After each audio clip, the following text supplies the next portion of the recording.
ಪ್ರಬಂಧ ಸ್ವಚ್ಛ ಭಾರತ ಅಭಿಯಾನ. ಈ ವಿಷಯಗಳಿಗೆ ಪ್ರಬಂಧ ಬರೆಯಿರಿ. ಪ್ರಬಂಧ ಸ್ವಚ್ಛ ಭಾರತ ಅಭಿಯಾನ. ಪೀಠಿಕೆ.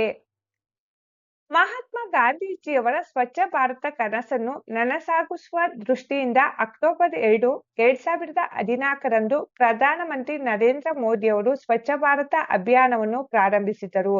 ಇದು ಕೇವಲ ಒಂದು ಸರ್ಕಾರಿ ಯೋಜನೆಯಾಗದೆ ಇಡೀ ದೇಶದ ಜನರಲ್ಲಿ ಸ್ವಚ್ಛತೆಯ ಬಗ್ಗೆ ಜಾಗೃತಿ ಮೂಡಿಸಿ ದೇಶವನ್ನು ಸ್ವಚ್ಛವಾಗಿಡುವ ಗುರಿಯನ್ನು ಹೊಂದಿದ ಒಂದು ಮಹತ್ತರವಾದ ಆಂದೋಲನವಾಗಿದೆ. ವಿಷಯ ವಿವರಣೆ. ಸ್ವಚ್ಛ ಭಾರತ ಅಭಿಯಾನದ ಮುಖ್ಯ ಉದ್ದೇಶಗಳು. ಬಯಲು ಶೌಚ ಮುಕ್ತ ಭಾರತ. ಬಯಲು ಶೌಚವನ್ನು ಸಂಪೂರ್ಣವಾಗಿ ನಿರ್ಮೂಲನೆ ಮಾಡಿ ಪ್ರತಿಯೊಂದು ಮನೆಗೂ ಶೌಚಾಲಯ ನಿರ್ಮಿಸುವುದು. ಇದು ಜನರ ಆರೋಗ್ಯ ಸುಧಾರಣೆ ಮತ್ತು ಮಹಿಳೆಯರ ಸುರಕ್ಷತೆಗೆ ಬಹಳ ಮುಖ್ಯವಾಗಿದೆ. ಘನ ಮತ್ತು ದ್ರವ ತ್ಯಾಜ್ಯ ನಿರ್ವಹಣೆ. ವೈಜ್ಞಾನಿಕ ವಿಧಾನಗಳನ್ನು ಬಳಸಿ ಘನ ಮತ್ತು ದ್ರವ ತ್ಯಾಜ್ಯಗಳನ್ನು ಸಮರ್ಪಕವಾಗಿ ನಿರ್ವಹಿಸುವುದು.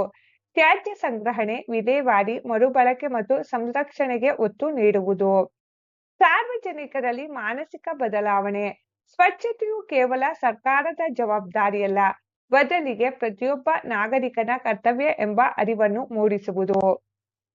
ನೈರ್ಮಲ್ಯ ಮತ್ತು ಆರೋಗ್ಯದ ನಡುವಿನ ಸಂಬಂಧ. ಸ್ವಚ್ಛತೆ ಮತ್ತು ಉತ್ತಮ ಆರೋಗ್ಯದ ನಡುವಿನ ಸಂಬಂಧದ ಬಗ್ಗೆ ಜನರಿಗೆ ತಿಳಿಸುವುದು. ಇದರಿಂದ ರೋಗಗಳ ಹರಡುವಿಕೆಯನ್ನು ತಡೆಯಬಹುದು. ಕೊಳಗೇರಿ ನಿರ್ಮೂಲನೆ ಮತ್ತು ಸಮಗ್ರ ನೈರ್ಮಲ್ಯ. ಕೊಳಗೇರಿ ಪ್ರದೇಶಗಳಲ್ಲಿ ನೈರ್ಮಲ್ಯವನ್ನು ಸುಧಾರಿಸುವುದು ಮತ್ತು ಸಮಗ್ರ ನೈರ್ಮಲ್ಯ ವ್ಯವಸ್ಥೆಯನ್ನು ಬಲಪಡಿಸುವುದು. ಸ್ವಚ್ಛ ಭಾರತ ಅಭಿಯಾನವು ದೇಶಾದ್ಯಂತ ವ್ಯಾಪಕವಾಗಿ ಜಾರಿಯಾಗಿದೆ. ಗ್ರಾಮ ಪಂಚಾಯಿತಿಗಳಿಂದ ಹಿಡಿದು ನಗರಸಭೆಯವರೆಗೂ ವಿವಿಧ ಹಂತಗಳಲ್ಲಿ ಈ ಯೋಜನೆ ಅನುಷ್ಠಾನಗೊಂಡಿದೆ. ಶೌಚಾಲಯಗಳ ನಿರ್ಮಾಣ, ಕಸ ಸಂಗ್ರಹಣೆಗಾಗಿ ವಾಹನ ವ್ಯವಸ್ಥೆ, ಸ್ವಚ್ಛತಾ ಸ್ಪರ್ಧೆಗಳು ಮತ್ತು ಜನಜಾಗೃತಿ ಕಾರ್ಯಕ್ರಮಗಳು ಈ ಅಭಿಯಾನದ ಪ್ರಮುಖ ಭಾಗಗಳಾಗಿವೆ. ಉಪಸಂಹಾರ. ಸ್ವಚ್ಛ ಭಾರತ ಅಭಿಯಾನವು ರಾಷ್ಟ್ರದ ಆರೋಗ್ಯ, ನೈರ್ಮಲ್ಯ ಮತ್ತು ಸುಂದರ ಭವಿಷ್ಯಕ್ಕಾಗಿ ಹಾಕಿಕೊಂಡ ಒಂದು ದೀರ್ಘಕಾಲೀನ ಸಂಕಲ್ಪ.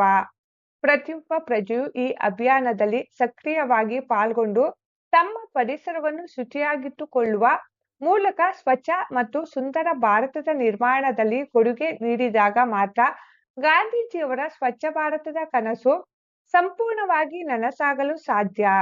ಸ್ವಚ್ಛ ಭಾರತ ಸ್ವಸ್ಥ ಭಾರತ ಎಂಬ ಧ್ಯೇಯ ವಾಕ್ಯದೊಂದಿಗೆ ನಮ್ಮ ದೇಶವನ್ನು ನಿಜವಾದ ಅರ್ಥದಲ್ಲಿ ಸ್ವಚ್ಛವಾಗಿ, ಸುಂದರವಾಗಿ ಮತ್ತು ಆರೋಗ್ಯಕರವಾಗಿ ರೂಪಿಸೋಣ.